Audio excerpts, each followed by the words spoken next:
কথা চলবে না, প্রত্যেকটা প্রবাসীকে কথা বলতে হবে।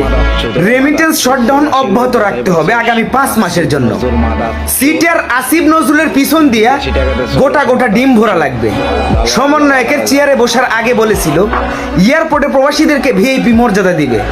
এখন প্রত্যেকটা মুহূর্ত প্রবাসীরা নির্যাতনের শিকার হয়, তাদের লাগেজ কেটে মালসামানা চুরি করে চোরের দলেরা।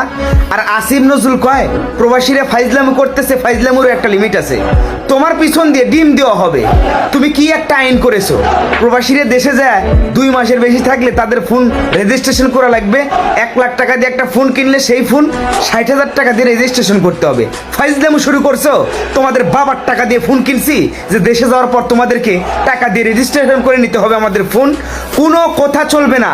প্রত্যেকটা প্রবাসী ভাই বোনদের আবারও দৃষ্টি আকর্ষণ করে বলছি, এই বিষয়ে কোনো ছাড় নাই। আবারও রেমিটেন্স শটডাউন 5 মাসের জন্য। সবাই ভালো থাকবেন। রেমিটেন্স শটডাউন অব্যাহত রাখবেন।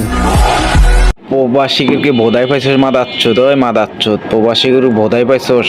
আসিফ নজরুল মাদাচ্চোদ, বিদেশি টাকাতে চলো সে মাদাচ্চোদ। ভালো হয়ে যা, ভালো হয়ে যা।